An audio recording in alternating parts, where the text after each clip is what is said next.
நண்பர்களே, உங்கள் அன்பு ஜோதிடர் சிவ ஜோதிராமன். நீங்கள் நம்ம பார்க்க போதுங்க, இந்த குறி சொல்கிறதுக்கு, அப்புறம் ஏவல் விடுறதுக்கு, இந்த மாதிரி வேலைகளெல்லாம் மயானத்தில் இறந்து போன பிரேத ஆத்மா வச்சு பண்ணலாங்க.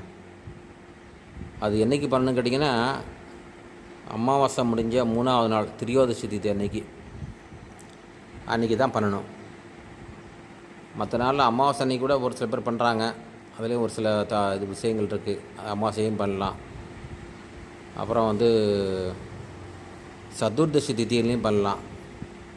இது எப்படியா இருந்தாலும் சரிங்க. பொதுவாக அமாவாசை அன்றைக்கி எல்லாத்துக்குமே சிறந்தது. இல்லை அமாவாசைக்கு 3ஆம் நாள் திரியோதசி திதி சிறந்தது.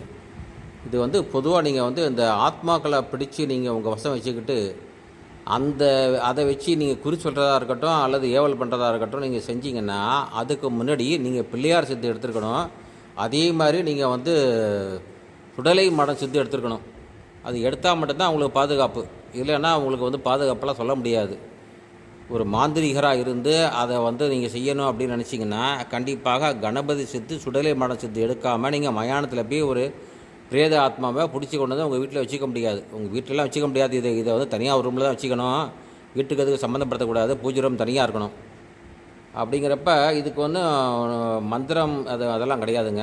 சுடலை மாடனுடைய மந்திரத்தை சொல்லி அதாவது மயானத்தில் இறந்து போன, அதாவது கன்னிப்பெண் இல்லை கன்னி பையன், அதாவது கற்பிழக்காத ஆணோ பெண்ணோ யாராக இருந்தாலும் சரி, அந்த நாளில் போய் அமாவாசை நாளில் போய் மயானத்தில் உட்காந்துட்டு முதல்ல பிள்ளையார் மந்திரத்தை ஒரு 21 தடவை சொல்லிக்கிட்டு, அப்புறம் சுடலை மாடன் மந்திரத்தை ஒரு 108 தடவை சொல்லிக்கிட்டு, உன் மீது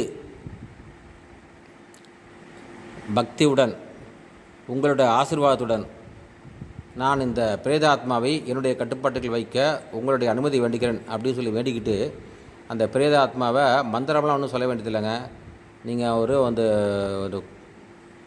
இந்த பரம்பு மாதிரி வச்சுருப்பாங்க குறி சொல்கிறவங்க. அந்த பரம்பு மாதிரி வச்சுக்கிட்டு அந்த பரம்பில் இறங்கணும் அப்படின்னு சொல்லி நீங்கள் 3 நாள் டெய்லி போய் சொல்லிட்டு வந்தீங்கன்னா போகிறோம். அந்த பரம்பில் இறங்கிடுவாங்க. என்ன தானாலாம் இறங்க மாட்டாங்க. அந்த சுடலை மாடனுடைய அனுகிரகத்தால் அவங்க பரம்பில் அவங்க இறங்குவாங்க. நீங்கள் தானாக நீங்கள் கூப்பிட்டோன்னே இறங்கிடுவாங்கன்னா அதெல்லாம் சுத்தமாக நடக்காத காரியம். இந்த பரம்பை அந்த பணத்துக்கு பக்கத்தில் வச்சுட்டு வந்துடணும்.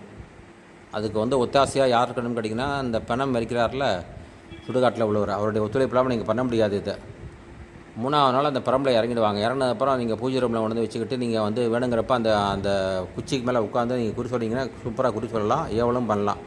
இப்படிக்கு ஸ்ரீ திருச்செந்தூர் முருகன் ஜோதிட நிலையம் மற்றும் ஸ்ரீ பத்ரன் அகார மந்திராலயம். நன்றி, வணக்கம். கும்பகோணம்.